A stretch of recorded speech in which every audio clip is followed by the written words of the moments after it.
अरे सफर के दौरान गाड़ी में वो जो चक्कर आते हैं, जी मिचलाता है, ये एहसास तो हम में से कई लोगों को हुआ ही होगा। पर कभी सोचा है ऐसा होता क्यों है?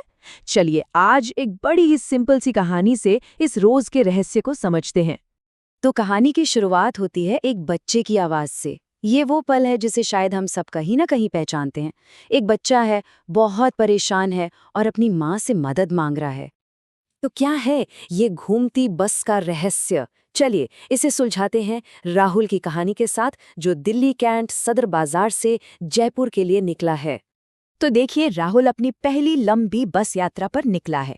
बहुत एक्साइटेड है, अपनी माँ के साथ बैठा है, बस माँ के पास है खिड़की वाली सीट। शुरू शुरू में तो भाई सब कुछ एकदम बढ़िया चल रहा है, लेकिन कहानी में ट्विस्ट आता है। जैसे ही बस घुमावदार सड़कों पर चलने लगती है, राहुल का सारा मजा किरकिरा हो जाता है। उसे अचानक से ना बहुत अजीब सा लगने लगता है, सिर भारी भारी और पेट में वो उलझन वाली फीलिंग। और बस यहीं से शुरू होती है हमारी कहानी की असली प्रॉब्लम। अब इस प्रॉब्लम का एक बड़ा ही सिंपल, बड़ा ही इंस्टेंट सॉल्यूशन भी है। देखते हैं कि वो क्या था जिसने राहुल के लिए सब कुछ बदल दिया। तो जैसा उसने माँ से कहा था वही किया। फटाफट माँ के साथ सीट बदली, खिड़की के पास पहुंचा और ताज़ी हवा में लंबी लंबी सांसें लेने लगा। और कमाल की बात देखिए, असर इतनी जल्दी हुआ कि पूछो मत। लगभग फौरन ही राहुल को अच्छा लगने लगा, उसकी बेचैनी कम हो गई। और यहीं से एक बहुत ही जरूरी सवाल हमारे सामने आता है कि भाई, खिड़की के बाहर देखने और ताज़ी हवा लेने में ऐसा क्या है? मतलब इतनी जल्दी आराम कैसे मिल जाता है? यही सवाल हमें कहानी से निकालकर सीधे साइंस की दुनिया में ले जाएगा। तो इसका जवाब ना हमारे दिमाग के अंदर चल रही एक छोटी सी गड़बड़, एक कन्फ्यूजन में छिपा है। अच्छा, अब जरा इस स्लाइड को देखिए। ये पूरी पहेली को एकदम साफ कर देती है। मोशन सिकनेस की जड़ पता है क्या है? हमारे दो बहुत जरूरी सेंस ऑर्गन्स के बीच का झगड़ा। एक तरफ है आंखें, जो बस के अंदर देख रही हैं और कह रही हैं, अरे सब कुछ तो अपनी जगह पर है, कुछ नहीं हिल रहा। और दूसरी तरफ है हमारे कान, जिनके अंदर का बैलेंस सिस्टम महसूस कर रहा है कि नहीं भाई, शरीर तो हिल रहा है, हम चल रहे हैं। तो फिर होता क्या है, इसे समझते हैं। स्टेप 1, हमारे कान के अंदर का बैलेंस सेंटर दिमाग को सिग्नल भेजता है, हम मूव कर रहे हैं।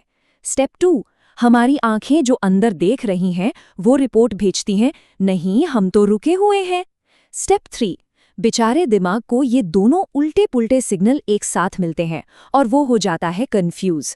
और इसी कंफ्यूजन का नतीजा वही जी मिचलाना, चक्कर आना, जिसे हम मोशन सिकनेस कहते हैं। अब सवाल ये है कि बस में सफर कर रहे एक छोटे से बच्चे को इस पूरे साइंस के बारे में पता कैसे चला? इसका जवाब राहुल ने खुद दिया। उसने अपनी माँ को बताया कि ये सारा ज्ञान उसे दक्ष स्टडी सर्कल में अपने पाठक सर से मिला है। सोचिए, ये सिर्फ एक ट्यूशन क्लास नहीं थी, ये वो जगह थी जहाँ पाठक सर जैसे टीचर साइंस को किताबों से निकालकर असल जिंदगी से जोड़ देते थे।